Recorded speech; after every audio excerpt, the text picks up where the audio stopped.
Եթե դեռ չեք գրոհել պոլիկլինիկաները կամ հենց հիմա հերթում սպասում եք ու փորձում հասկանալ բժշկական ինչ ծառայության համար եք վճարելու, ապա շարունակեք դիտել այս տեսանյութը։ Ոչ թե առողջապահության, այլ առողջության, ոչ թե համապարփակ, այլ համընդհանուր, բայց ապահովագրություն։ Շատ լավ, առողջության համընդհանուր ապահովագրություն։ Բայց ինչու էր համակարգի գործարկումը պարբերաբար հետաձգվում։ Մենք ուզում ենք իդեալական պատրաստ լինենք, որ ենթադրենք ունենանք մի բան 600 S Mercedes-ի մակարդակի մի բան, որ սենց ասենք բանալ հել չկա հիմա սենց անենք ու համակարգ սկսի։ Բայց մենք մի բան հաշվի չենք առնում։ Մենք 600 մակարդակի բան կառուցելու համար պետք է մի հատ զապարոժից գոնե կառուցած լինելու փորձ ունենանք։ Թեմա համար 1-ի այս թողարկմանը կփորձենք հասկանալ, ինչու էր պետությունը վախենում հունվարյան գրոհից։ Համընդհանուր ապահովագրությունը իրոք բոլորի համար է, եւ արդյոք քաղաքացին պատրաստ է վճարել զապորոժեցի համար, ակնկալելով, որ շուտով Mercedes կունենանք։ Ապահովագրության համակարգը Քննարկեցինք, հասկացանք, որ պատրաստ չենք։ 4 տարվա մեջ ունեց աշխատեիք 63 այս բանի մեր բյուջեն հնարավորությունները այսքան են։ Դեռ 2023-2024 թվականներին կառավարությունը հայտարարեց առողջապահության համակարգի արմատական վերափոխման մասին։ Սկզբում նախատեսվում էր 2024 թվականի հուլիսին, այնուհետև 2025 թվականի հունվարին։ Նոր համակարգը սակայն գործարկվեց 2026 թվականի հունվարի 1-ին։ Մենք քննարկեցինք, ելի քննարկեցինք, հետո մենք չքննարկեցինք, հասկացանք, որ պատրաստ չենք։ Հետո ասենք լավ եկեք կանենք 2025 թվականի հունվարի 1-ից։ Հետո քննարկեցինք, հետո հասկացանք, որ պատրաստ չենք։ Հետո հասկացանք, որ երբեք էլ պատրաստ չենք լինելու։ Առողջապահության նախարար Անահիտ Ավանեսյանը 2025 թվականի հոկտեմբերի 10-ին հանրային հեռուստաընկերության եթերում հայտարարեց. 2026 թվականից առողջության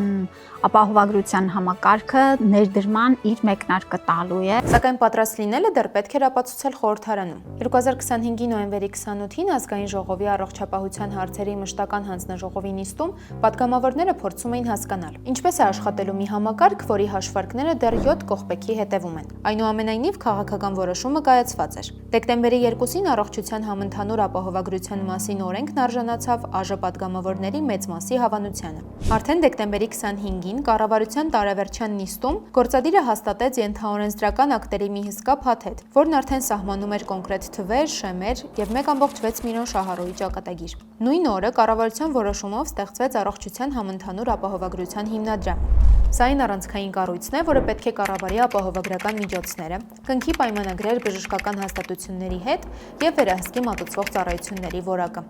Հունվարի 1-ից առողջության համընդհանուր ապահովագրությունն արդեն իրականություն է։ Արժեքը տարեկան 129.600 դրամ բոլորի համար։ Հիմնադրամի տնօրենի ժամանակավոր պաշտոնակատար նշանակվեց Սամվել Խարազյանը, որին մենք դեռ կլսենք այս հաղորդման ընթացքում։ Օրենսդրական փաթեթի ընդունումից հետո էլ համակարգի գործնական կիրառման վերաբերյալ բազմաթիվ հարցեր բաց են։ Դրանց մասին ամիսներ շարունակ խոսում են թե մասնագիտական շրջանակներում, թե շարքային մարդիկ։ Եկեք հերթով տանք այս հարցերը եւ փորձենք հասկանալ ինչ է մեզ իրականում սպասվում։ Օրինակ, ում է վերաբերում այս փոփոխությունը բարեփոխման առաջին փուլում։ 2026 թվականին կապահովագրվի 2 խումբ։ Այն անձինք, որոնց ապահովագրության վճարը փոխհատուցում է պետությունը, եւ այն անձինք, որոնք իրենք են վճարելու ապահովագրության համար։ Առաջին խմբի մեջ մտնում են մինչև 18 տարեկանները, 65+ տարիքի անձինք եւ 18-ից 65 տարեկան հաշմանդամության կարգ ունեցող առաջին, երկրորդ, երրորդ կարգ եւ դրան համապատասխան նաեւ ֆունկցիոնալության գնահատական ունեցող անձինք։ Հաջորդիվ անապահովության 28-ից բարձր բար ունեցող անձինք ու ընտանիքներն են։ Շարունակում եմ պնդել, որ պետք է աշխատել 63+-ը հենց առաջին փուլով ներգրավելու համար, որովհետև իմ գործընկերներն էլ արդարացիորեն նշում են, որ 100,000 մարդու մասին է խոսքը։ Առողջապահության հարցերի մշտական հանձնաժողովի նիստում պատգամավորների համար անհասկանալի էր, ինչու է տարիքային շեմը սահմանվել 65-ը, եթե Հայաստանում կենսաթոշակային տարիքը 63-ն է։ Ըստ առողջապահության նախարարի որոշումը հիմնված է ոչ թե կենսաթոշակառուի կարգավիճակի, այլ պետության սահմանափակ ռեսուրսների վրա։ Սա է, այս պահին մեր բյուջեն հնարավորությունները այսքան են։ Այլ կերպ ասած 100,000 քաղաքացու համար պետական բյուջեում այս պահին գումար չկա։ Տրամաբանությունը ունենալ տարիքի 65+-ը, դա կախված է մեր բյուջետային հնարավորություններից, այսինքն մեր հաշվարկները եւ մեր կարողությունները այս պահին բյուջեի հնարավորություն են ընձեռել մեզ ներառելու 65+-ը 400,000-ից ավել քաղաքացի։ Սա իսկապես շատ մեծ թիվ է։ Այսպիսով 100,000 քաղաքացի հայտնվել է վակուումում։ Նրանք այլևս չունեն պետպատվերի նախկին հնարավորությունը, բայց եւ առաջին փուլով չեն ներառվել ապահովագրության նոր համակարգում։ Օրինակ 64 տարեկան մեր սիրելի հայրենակիցը ինչու հիմա չպետք է ստանա այդ նույն փաթեթը, ինչը ստանում է 65+-ը։ Դուք ասում եք, դա հաշվարկի հարց է, էլի հաշվարկի հարց է, բայց ասում եք 4 տարի աշխատում ենք, 4 տարի 4 տարվա մեջ նենց աշխատեիք 63+-ից ելներ։ Պետությունը շարունակում է պնդել. հաշվարկներն այլ բան թույլ չեն տալիս։ Առաջին փուլով 2026 թվականին ապահովագրվող երկրորդ խումբը այն քաղաքացիներն են, ովքեր իրենք են վճարելու իրենց ապահովագրավճարը։ Դա վերաբերում է 200,001 դրամ աշխատավարձից ավել գումար վաստակող մարդկանց։ Քաղաքացին իր աշխատավարձից պիտի վճարի ամսական 10,800 դրամ։ Բայց հենց այստեղ մի խնդիր կա, որի պատճառով բարձր եկամուտ ունեցող շատ քաղաքացիներ պարզապես կարող են դուրս մնալ համակարգից։ Պատկերացրեք մի իրավիճակ։ Դուք աշխատում եք երկու տարբեր ընկերություններում եւ յուրաքանչյուրում ստանում եք 150,000 դրամ աշխատավարձ։ Ձեր ամսական ընդհանուր եկամուտը կազմում է 300,000 դրամ, ինչը զգալիորեն գերազանցում է սահմանված շեմը։ Տրամաբանությունը հուշում է, որ դուք պետք է լինեք համակարգում, բայց օրենքն այլ բան է ասում։ Ցանկացած աշխատատեղում ստացած աշխատավարձը պետքա 200,001 դրամից ավել լինի, որպեսզի նա դառնա ապահովագրավճար վճարող։ Կա նաև հակառակ ծայրահեղությունը։ Եթե երկու ընկերություններում էլ ձեր աշխատավարձը բարձր է 200,001 դրամից, ապա երկու գործատուն էլ պարտավոր են ձեր աշխատավարձից պահում կատարել ապահովագրության համար։ Արդյունքում դուք սկզբում վճարելու եք կրկնակի։ Պետությունը խոստանում է, ավել վճարած գումարը հետ կվերադարձնի, բայց կա մի բայց։ Այդ ամենը մեխանիկորեն չի կատարվելու։ 2 կամ 3 կազմակերպություններում աշխատողը ստանում է 200,000-ից ավել աշխատավարձ, այդ դեպքում 3 գործատուների մոտից էլ առանձին հաշվարկը կատարվում է, պահումները կատարվում են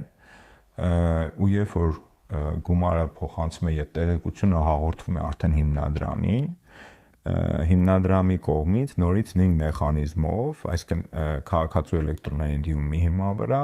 ավել գումարը հետա վերադարձում։ Եթե վարձու աշխատողների ապահովագրավճարը գանձվում է ամսական աշխատավարձից, ապա անհատ ձեռներեցների եւ նոտարների պարտավորություններն այլ են։ 1 տարվա ամբողջ գումարը 129,600 դրամ պետք է վճարվի միանվագ։ Սա նշանակում է, որ մինչև յուրաքանչյուր տարվա ապրիլի 20-ը, երբ ԱԶ-ները ներկայացնում են իրենց տարեկան հաշվետվությունները, նրանք պետք է արդեն փոխանցած լինեն ապահովագրության ամբողջ գումարը։ Ամենահաճախ հնչող հարցերից մեկը վերաբերում է արդեն իսկ գործող մասնավոր ապահովագրական փաթեթներին։ Եկեք հասկանանք, արդյոք սա նշանակում է նույն ծառայության համար կրկնակի վճար։ Պարզաբանումը հետևյալն է. Եթե ձեր աշխատավարձը գերազանցում է 200,001 դրամը, դուք պարտադիր դառնում եք պետական համակարգի շահառու։ Մասնավոր ապահովագրությունը պահպանելու կամ չեղարկելու հարցը արդեն որոշելու են գործատուն ու աշխատակիցը։ Գործնականում սա կարող է աշխատել որպես լրացուցիչ գործիք։ Այն ամենը, ինչը չի ծածկում պետական փաթեթը, կարող է շարունակել փոխհատուցել մասնավոր ընկերությունը, ապահովելով ավելի լայն ծառայություններ նրանց համար, ովքեր ունեն նման ցանկություն։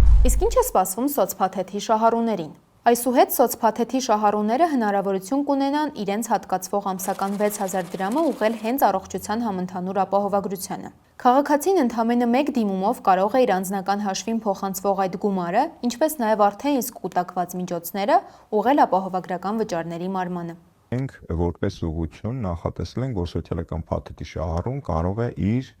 ուրեմն այդ ինչպես իր ընթացիկ ամսական, այդ սոցիալական փաթեթի գումարը, այնպես էլ սոցիալական փաթեթի ուրեմն անձնական հաշվին կուտակված գումարները ուղղել ապահովագրավճարների մարմանը։ Գումարը վճարեցինք, համակարգում գրանցվեցինք։ Իսկ ինչ է լինելու, երբ մեզ բժշկական օգնություն պետք լինի։ Ապահովագրությունը մեզ համար կաշխատի 2 սցենարով, կախված վիճակի հրատապությունից։ Եթե խոսքը կյանքի կամ առողջությանը սպառնացող հանկարծակի վտանգի մասին է, շտապօգնությունը կամ հիվանդանոցի ընդունարանը պարտավոր են ձեզ ընդունել եւ սպասարկել անմիջապես։ Իսկ ահա պլանային բուժզնման դեպքում ամեն ինչ սկսվում է արմեդից։ Առանց ձեր թերապևտի կամ ընտանեկան բժշկի ուղեգրի, ոչ մի նեղ մասնագետի խորհրդատվություն կամ լաբորատոր հետազոտություն ապահովագրությամբ չի փոխհատուցվի։ Դուք նախ հերթագրվում եք ձեր պոլիկլինիկայում, ստանում եք ուղեգիրը եւ միայն դրանից հետո այցելում նեղ մասնագետի։ Բայց արդյոք սա նշանակում է, որ մարզերի բնակիչները պետք է սահմանափակվեն իրենց տեղական ԲԿ-ներով, թե բուժում ստանալու համար պետք է հասնեն Երևան։ Այս հարցն ամենաշատն է հնչում մայրաքաղաքից դուրս։ Հարգելի քաղաքացիներ, դուք ազատ եք լինելու ընտրելու ցանկացած կազմակերպություն, որտեղ որ կուզենաք անցնեք ձեր կանխարգելիչ հետազոտությունները, սկրինինգային հետազոտությունները եւ այս պարագայում բժշկական կազմակերպության ընտրությունը միայն պայմանավորված է լինելու հիմնադրամի հետ ունեցած պայմանագրով։ Այսպիսով առողջության համընդհանուր ապահովագրությունը մեր նոր իրականությունն է։ Մենք կշարունակենք հետևել, թե ինչպես է գործում համակարգը։ Դուք էլ առողջ եղեք եւ տեղեկացված, քանի որ նոր համակարգում սա ամենակարևոր դեղատոմսն է։ Պիտի աշխատենք բոլորս մեր նյարդերը պինդ պահենք, լինենք լավատես, լինենք իրար նկատմամբ հանդուրժող եւ հասկանանք, որ կյանքը շարունակվում է բոլոր ընտրություններից հետո։ Թեմա համար 1-ի հաջորդ էպիզոդը դիտեք ուղիղ 1 շաբաթ անց 12:30-ին։ Այն բաց շթողնելու համար բաժանորդագրվեք YouTube-յան մեր ալիքին։ Հետևեք մեզ նաև սոցցանցերում։ Եվ եթե կարևորում եք մեր աշխատանքը, աջակցեք նաև մեր Patreon-ին, վճարելով ամսական սկսած ընդամենը $2-ից։